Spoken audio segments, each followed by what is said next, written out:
No nonsense.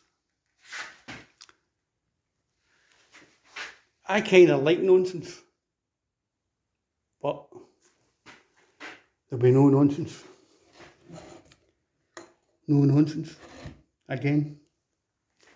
So where are we today? I think this video is more for me than it is for you. And I don't think I'll do many more uploads on the listening room until we've got all this plasterboarded and sealed up. But I've got my little heater in here. I have a t-shirt and a jumper on, and I'm warm enough to work. So that's just fantastic. Everything's buttoned up. When I was working in the old van, we're going to pick up tools and that again shortly, I never got the sense of accomplishment. And I probably should have had that sense of accomplishment. But see, when I put that last bit of foam into the wall, it felt good. It really did. So let's have a look at what we've been up to.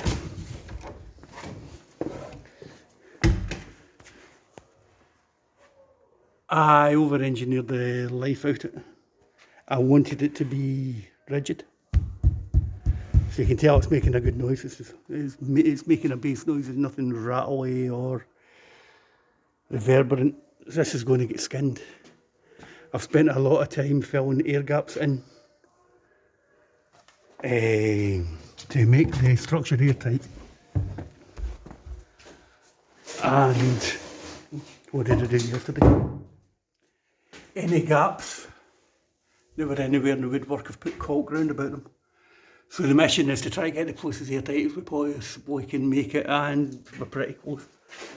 The other thing that I did yesterday was when I put this panel up, so we get a better look at it. You can see by the screw holes where the wooden battens behind it were.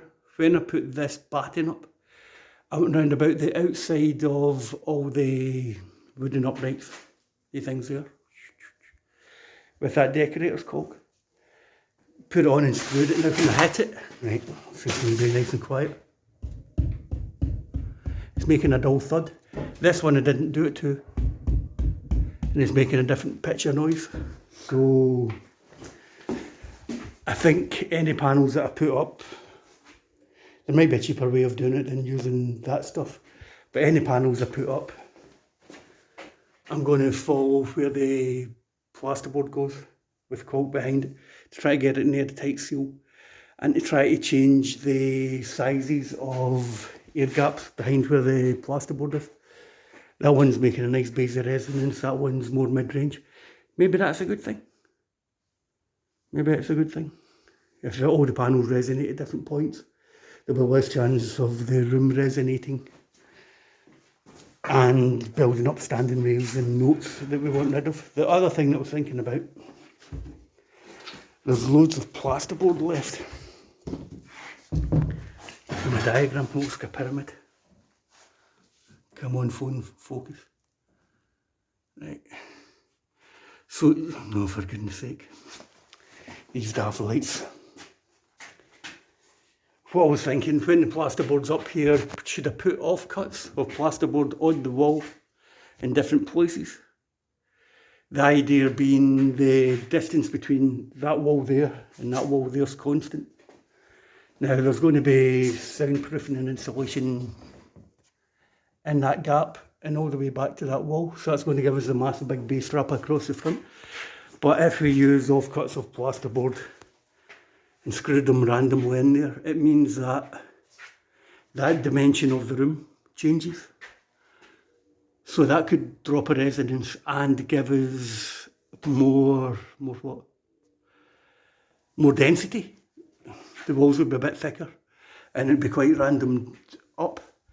So say that's 10 metres long, it isn't, it obviously wasn't 10 metres long, but if it's 10 metres long and this wall's got different sizes and thicknesses of random bits of plasterboard put on it, you've effectively changed the length of the room. Will I do that? I don't know. Anyway, as I said, I've got all the plasterboard cut for that section. I'm going to try to whack up as much as I possibly can today. Still got the cabling paranoia. What I think I'll do is either build a wooden channel or put some conduit down there that will run across the floor and pop up where the mixing desk is. I'll not do any more of these uploads until all the plasterboard's up. There's no point in me making a video of me putting a floor inside a shell of a room, but you kind of get the idea.